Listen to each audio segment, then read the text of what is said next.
Pathankot police ने चलाया operation seal 2। 120 gram heroin सने शराब ते ड्रग मनी बरामद। हुण ईवन ये लफज भी ऑपरेशन सील ऑपरेशन क्योंकि एक ऑलरेडी उस लैवल का कर चुके ने कवायद जी असी कहा कि 300 किन्ने नाके किन्ने हज़ार पुलिस उन्होंने कहा जी ये जोड़ा वो DGP गौरव यादव के दिशा निर्देशों के उत्ते पठानकोट पुलिस ने सील ऑपरेशन 2 चलाया तो उन्होंने जम्मू कश्मीर हिमाचल तो गुआढ़ी सूबे नाल लगदियां सरहदां नूं सवेरे 8 वजे तो दोपहर 2 वजे तक नाकियां नाल बंद किया गया। हुण तुसीं अंदाज़ा लाओ भी ऑलरेडी किस लाइन वाल जा रहे हैं और ये फिर लंबा चौड़ा है कि जी 6 हाईटैक नाकियां ते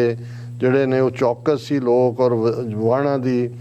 पुछ पड़ताल की और एंटी साबोटेज चैक दे नाल ऑपरेशन सील किया गया और इस इन्ने ग्राम जिहड़ी है वो फड़ी गई और हेरोइन और ये कुछ भी नहीं है 20 ग्राम की कितना पर सानू लगता है भी ये कवायद हो रही है आने वाले दी। पर इस तो बिना जिहड़ी होर ਜਦੋਂ पंजाब असैंबली ਦੇ ਵਿੱਚ ਇਹ ਹਥਿਆਰਾਂ ਨੂੰ ਲੈ ਕੇ ਸਵਾਲ ਪੁੱਛਿਆ ਜਾਂਦਾ ਹੈ पंजाब गवर्नमेंट ਦਾ ਜਵਾਬ ਹੈ Punjab government cancels over 800 arms licences and major crackdown on gun culture. और उन्होंने पंजाब गवर्नमेंट ने कहा जी असी 800 गन्स दे ਜਿਹੜੇ ਨੇ ਹਥਿਆਰਾਂ ਦੇ ਲਾਇਸੈਂਸ कैंसल ਕੀਤੇ ਨੇ और ਉਹਦੇ ਚ पूरी ਵੇਰਵਾ है कि जी 87 ਲਾਇਸੈਂਸ ਲੁਧਿਆਣਾ रूरल ਦੇ 48 ਭਗਤ ਸਿੰਘ ਨਗਰ ਦੇ 10 ਗੁਰਦਾਸਪੁਰ ਦੇ 84 ਫਰੀਦਕੋਟ ਦੇ 199 ਪਠਾਨਕੋਟ ਦੇ 47 ਹੁਸ਼ਿਆਰਪੁਰ ਦੇ 6 ਕਪੂਰਥਲੇ ਦੇ और 235 ਸਾਹਿਬਜ਼ਾਦਾ ਅਜੀਤ ਸਿੰਘ ਨਗਰ ਦੇ 16 ਸੰਗਰੂਰ ਤੋਂ और इस तरह अमृतसर ਦੇ ਵੀ ਨੰਬਰ ਹੈ ਜਲੰਧਰ ਦੇ ਵੀ ਨੇ। ਹੁਣ ਇਹ ਆਲ ਆਫ ਅ ਸਡਨ ਇਸ ਕਿਸਮ ਦੀਆਂ ਖਬਰਾਂ ਕਿ ਜਿਨ੍ਹਾਂ ਨੂੰ ਤੁਸੀਂ ਪਹਿਲਾਂ ਲਾਇਸੈਂਸ ਦਿੱਤੇ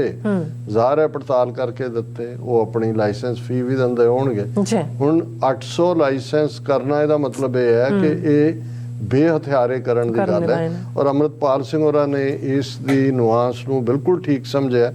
BBC ਦੇ ਉੱਤੇ ਉਹਨਾਂ ਦੀ ਗੱਲਬਾਤ ਹੈ और जो उन्होंने कहा हथियार लाइसेंस मामला सिखा नूं निहत्था करके मारना चाहती है सरकार। और उन्होंने कहा कि भी ये सानू सिखा जेकर सरकार सिखा नूं निहत्था करके मारना चाहती है तो असी मौके ते फैसला लवांगे कि असी की करना। और उन्होंने मीडिया नाल गलबात किया कि असी कोई गवर्नमेंट सिक्योरिटी तो लैनी नहीं असी मौके ते फैसला करांगे कि असी की करना है। तो वैसे उन्होंने कहा कि भजदियां नूं वाहन इक्को जिहे हुंदे ने जेकर इन्हां ने ये फैसला कर लिया कि सिखां नूं निहत्थे करना है तो सानू कोई निहत्थे नहीं कर सकदा। हुण ये अपने आप च स्टेटमेंट तो बिल्कुल दुरुस्त है ठीक है डिफाइंस है पर ये भी सरकार दे उस नैरेटिव नूं ही जिहड़ी है वो स्ट्रोंगर बिल्ट करेगी। देखो जी ये तो कानून नहीं मानते असी तो जिहड़ा कहा इन्हां ने सरैंडर नहीं कीते जे सरैंडर कीते ने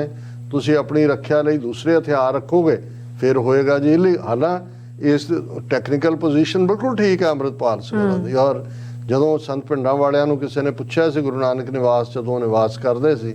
उन्होंने कहा जी कि भी असी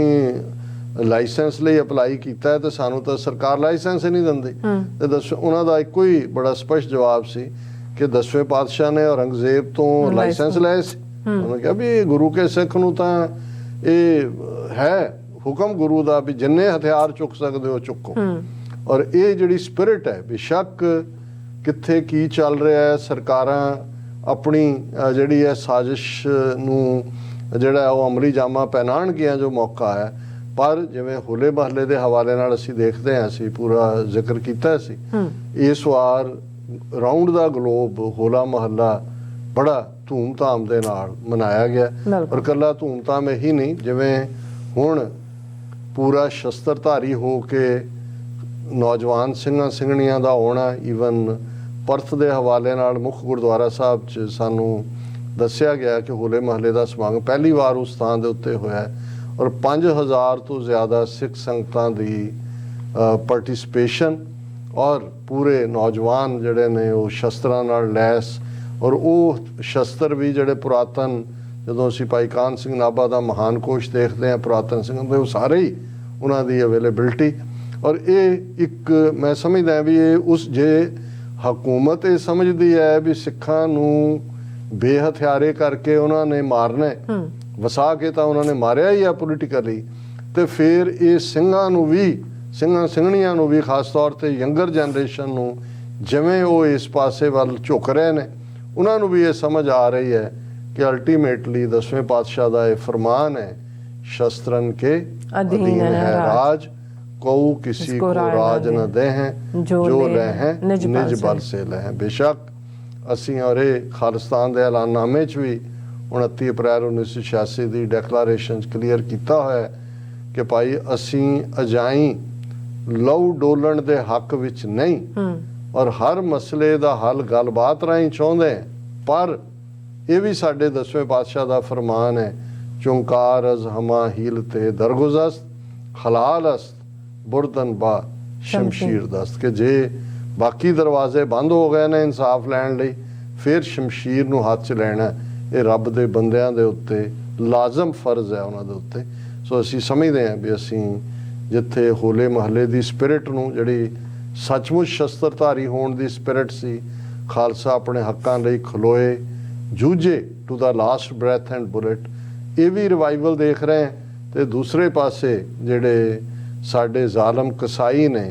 ਉਹ ਵੀ ਛੁਰੀਆਂ ਤੇਜ਼ ਕਰ ਰਹੇ ਨੇ ਕਿ ਉਹਨਾਂ ਨੇ ਗਾਟੇ ਕਿਵੇਂ ਲਾਉਣੇ ਨੇ। ਪਰ ਇਹ ਜਿਵੇਂ ਭਾਈ ਅੰਮ੍ਰਿਤਪਾਲ ਸਿੰਘ ਹੋਰਾਂ ਨੇ ਯਾਦ ਦਹਾਨੀ ਵੀ ਕਰਵਾਈ ਹੈ ਕਿ ਭਾਈ ਜੇ ਤੁਸੀਂ ਉਹੀ ਰਸਤਾ ਚੁਣਨਾ ਤੇ ਫਿਰ ਭੱਜਦਿਆਂ ਲਈ ਵਾਹਣ ਸਭ ਲਈ ਇੱਕੋ ਜਿਹਾ।